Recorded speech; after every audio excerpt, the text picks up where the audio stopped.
je vais évaluer le second degré avec mes élèves de première S, donc équation et forme canonique.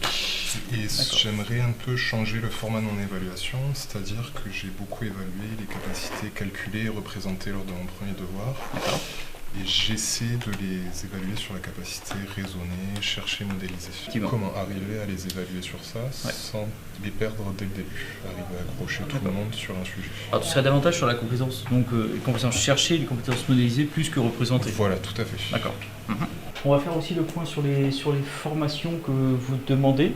Il y en a deux qu'on avait ciblées, mais on peut en rajouter si vous avez pensé à autre chose. Il y en avait une sur Python, une demande de formation sur alors peut-être Python ou Scratch et Python, qui peut être assurée peut-être par l'un d'entre nous. Ça, on pourrait faire une formation entre pairs, organiser ça entre nous. Alors d'abord, qui serait intéressé pour suivre cette formation? D'accord. Et qui serait volontaire, partant pour proposer quelque chose? Moi, je veux bien. Donc le laboratoire de mathématiques, c'est un lieu clairement identifié dans l'établissement scolaire où les professeurs de mathématiques peuvent échanger. Des formations peuvent être organisées, qui sont choisies par les enseignants et qui sont réalisées soit entre pairs, soit en faisant intervenir des personnes de l'extérieur, donc des chercheurs. Alors, je suis parti d'une expérience célèbre, c'est la plus simple à laquelle on peut penser, c'est celle de la chute libre. Et puis maintenant, il fallait que je fabrique quelque chose pour mesurer le temps de chute libre. D'accord ?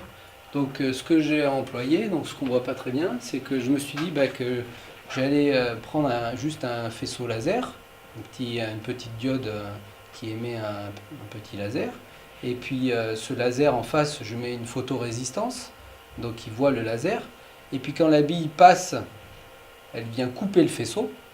D'accord ? Et donc, évidemment, je peux mesurer précisément l'instant où ça se passe. Et la production finale, c'est réaliser une vidéo montrant le robot sortant du labyrinthe. Vous avez des labyrinthes devant vous, là, les deux labyrinthes, c'est vraiment ces labyrinthes-là. Et donc, les élèves doivent se filmer.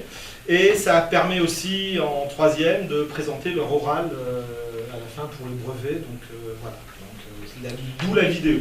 On a plein de partenaires qui sont faciles à contacter, tels que l'IREM, l'ESP, la Maison pour la Science, Centre Sciences, Animat, Audimat, bref, il y a énormément de partenaires qu'on peut solliciter et pour mettre en place les actions du laboratoire de mathématiques.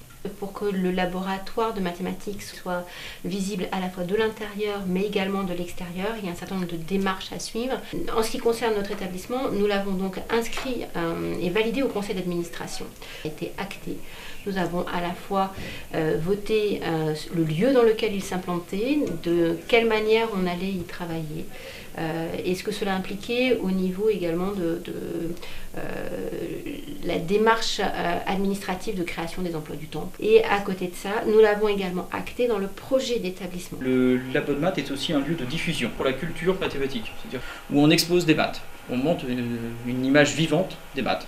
Le jeu de Joseph, c'est un jeu qui consiste à asseoir une personne sur deux et à essayer de deviner quelle personne restera debout en dernier. Ok, alors il faut qu'on décide qui s'assoit en premier, ça va être qui? Moi. D'accord, Charline. Et on est 10 Oui.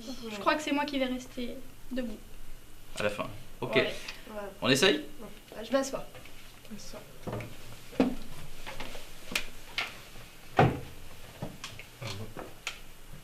Gagné! N égale 10. Pour trouver la dernière personne qui restera debout, on va décomposer N avec des puissances de 2. On va mettre dans N, donc dans 10, la plus grande puissance de 2 possible. 2 puissance 3 plus 2. Pour trouver la dernière personne qui restera debout, on va multiplier ce reste par 2. Donc 2 fois 2, c'est la quatrième personne qui restera debout.